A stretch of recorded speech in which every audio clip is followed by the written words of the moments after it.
Good day, MMM Global Community. I am Shari Lazaro, participant of MMM Philippines. I am grateful and proud always to be a member of this great community. Once again, last September 21, I provided help for the amount of 20,000. And after 15 days, I requested to get help and I received for the amount of 25,300 last October 6, 2015. Thank you, Sir Sergio Mabrodi.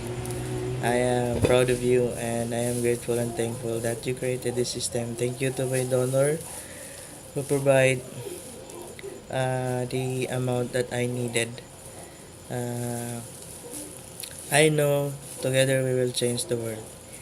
Long live MMM and thank you.